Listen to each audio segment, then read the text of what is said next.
Dear viewers, welcome to rag investment. दोस्तों, आप सबका स्वागत है आपके यूट्यूब चैनल रैग इन्वेस्टमेंट पे। देखते हैं आज जो स्टॉक है वो क्या स्टॉक है। आप देख रहे हैं कि एक पेनी स्टॉक है, स्क्रीन पे दिख रहा है आपको, और इस कंपनी का नाम है ज़ेनिथ हेल्थ केयर लिमिटेड। आइए इसके बिजनेस प्रोफाइल पर नज़र डालते हैं। Zenith health care limited manufactures, sales and export pharmaceuticals formulations in India. The company offers products in the form of tablets, capsules, oral liquids and injections in the various therapeutic areas। और company को जो अपना supply है वो different countries में भी है, जैसे कि आप देख पा रहे हैं म्यांमार में भी है, श्रीलंका है, और नाम्बिया है, उज़्बेकिस्तान है, लॉट ऑफ कंट्रीज़ हैं, यमन, टर्की है, बहुत सारी कंट्रीज़ में ये सप्लाई इसकी है। कंपनी जो है फाउंड हुई थी 1994 में, जो कि बेस्ड है अहमदाबाद, गुजरात में। आइए देखते हैं इसका रिवॉर्ड और क्या रिस्क है, उसके एक एनालाइज करते हैं।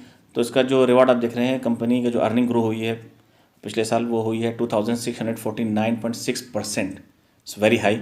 और जो रिस्क एनालिसिस है देखते हैं point wise. High level of non cash earnings. Non cash earning high level इसलिए है क्योंकि काफ़ी छोटी कंपनी है और जो काफ़ी स्टॉक जो है जब ये सप्लाई करते हैं तो माल जो है क्रेडिट पे देना पड़ता है, तो उसकी रिटर्न जो है देर से होती है, तो कैश का जो इनका नेक्स्ट प्रोडक्शन भी करना होता है उसमें पैसा जाता है। समझ में आती है चीज़। दूसरी है does not have the meaningful market cap, क्योंकि एक स्मॉल कैप कंपनी है, और कंपनी का जो शेयर प्राइस रहा है वो काफ़ी वोलेटाइल रहा है पिछले 3 महीनों में, जो कि स्टेबल होता तो काफ़ी अच्छा माना जाता है। और does not have the meaningful revenue. जाहिर सी बात है, कंपनी एक स्मॉल कैप कंपनी है तो उतना बड़ा रेवेन्यू नहीं जनरेट कर पा रही है, लेकिन एक अच्छी ग्रोथ देखने को मिल रही है। आगे डिस्कस करते हैं। अब देखते हैं कंपनी का जो प्राइस टू अर्निंग रेशियो है, तो वैल्यूएशन कंपनी की काफ़ी हाई है, और क्योंकि ये कंपनी एक टाइम पर 70 पैसे थी, स्टार्ट होते होते ये अपर सर्किट लगा और आज 9.92 समथिंग ये जो है ट्रेड कर रही है। तो वैल्यूएशन काफ़ी हाई है, 52 टाइम्स है, और इंडस्ट्री का वैल्यूएशन जस्ट समझ लीजिए इसका हाफ है, 24.2 टाइम्स है, और इंडियन मार्केट है 18.5 टाइम्स। तो वैल्यूएशन के हिसाब से कंपनी थोड़ा सा ओवर वैल्यूड है। आइए अब कंपनी के नज़र डालते हैं प्राइस टू बुक रेशियो पर। तो जो कंपनी का पीबी रेशियो है वो ज़्यादा है, जैसे कि मैंने पहले ही कहा, ये ओवर वैल्यूड कंपनी हो गई इस टाइम पर, 5.2 टाइम्स है, और इंडिया जो इंडस्ट्री है वो 2.4 टाइम्स है, इंडियन मार्केट 1 टाइम्स ओनली है।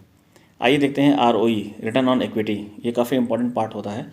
तो आरओई है कंपनी का 14.5% का, बल्कि इंडस्ट्री का है 13.9% का। आरओई थोड़ा ज़्यादा होना चाहिए। एक सिंपल टर्म में अगर देखा जाए तो आपका जो पैसा कंपनी है वो कैसे यूज़ कर रही है, यानी कि आपको 1 रुपये पर वो कितना पैसा दे रही है, यानी कि आपने 1 रुपये लगाया तो आपको 14.5 पैसे ही मिल रहा है। आइए देखते हैं रिटर्न ऑन कैपिटल एम्प्लॉयड। तो आरओसी कंपनी का इम्प्रूव हुआ है काफ़ी, 13.2%, जो कि 3 साल पहले माइनस में थी, तो ये एक अच्छा साइन है, और इम्प्रूव होगी तो काफ़ी अच्छा है।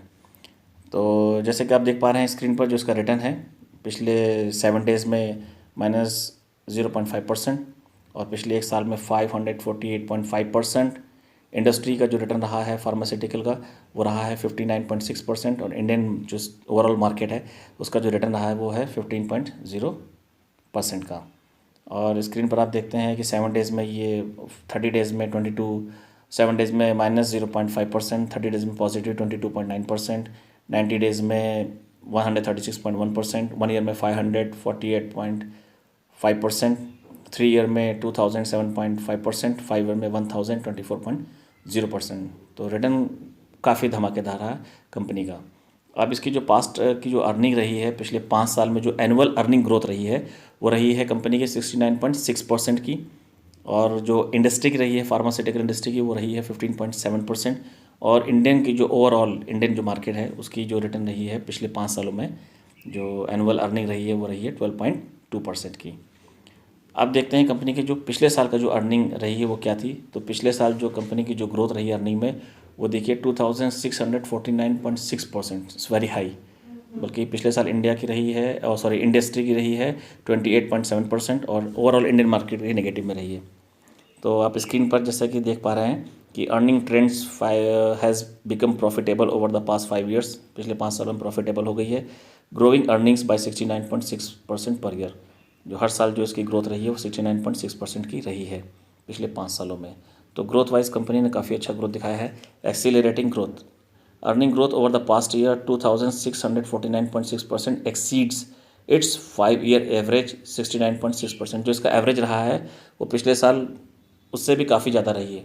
तो एवरेज तो खाली आप देख रहे हैं कि 69.6% है, लेकिन जो लास्ट ईयर में जो इसने ग्रोथ दिखाई है वो बहुत ज़बरदस्त दिखाई है, 2649.6% की। अर्निंग वर्सेस इंडस्ट्री जो देख रहे हैं आप बिल्कुल साफ बहुत ज़्यादा हाई है। इंडस्ट्री ने तो सिर्फ 28.7% की अर्निंग दिखाई है। तो अर्निंग काफ़ी शानदार थी कंपनी की। अब देखते हैं कंपनी फाइनेंशियली कितनी स्ट्रांग है। तो मैं आपको बता दूं कंपनी फाइनेंशियली बहुत स्ट्रांग है। It's a very strong company. आप जैसा कि देख पा रहे हैं जो शॉर्ट टर्म जो इसका एसेट है वो शॉर्ट टर्म लायबिलिटी को तो कवर कर ही रहा है, साथ ही साथ लॉन्ग टर्म लायबिलिटी को भी कवर कर रहा है, और लॉन्ग टर्म लायबिलिटी जो है वो है ज़ीरो। तो कंपनी के ऊपर कोई डेट नहीं है लॉन्ग टर्म में। तो कंपनी के लिए अच्छी बात है कि फाइनेंशियली बहुत स्ट्रांग कंपनी है और डेट फ्री कंपनी है। कंपनी के ऊपर कोई भी डेट नहीं है, एसेट काफ़ी ज़्यादा है कंपनी के पास। तो ये कंपनी के लिए काफ़ी अच्छा साइन माना जाता है कि फ्यूचर में वो अपने दम पर बिजनेस को बढ़ा सकती है और फेस कर सकती है किसी भी प्रॉब्लम को। मैं जो रेशियो होते हैं ना उस पर बहुत ज़्यादा ध्यान देता हूँ। तो किसी भी एनालाइज करने के लिए जब भी कोई स्टॉक एनालाइज करता हूँ तो आप जैसे देख पा रहे हैं तो जो फाइनेंशियल रेशियो है कंपनी का, रिटर्न ऑन नेटवर्थ और इक्विटी वो काफ़ी शानदार रही है। मार्च 20 में रही है 8.83, 19 में 2.35, 18 में 4.83, 17 में -2.82। तो आप देख रहे हैं कि रिटर्न ऑन जो नेटवर्थ जो इक्विटी रही है वो काफ़ी शानदार रही है। रिटर्न ऑन कैपिटल एम्प्लॉयड भी अच्छा रहा। कंपनी का आरओसी देख रहे हैं कि आप 9.24 का है मार्च 20 में, और पिछले कई सालों में नेगेटिव में था, फिर ये पॉजिटिव में आ गया।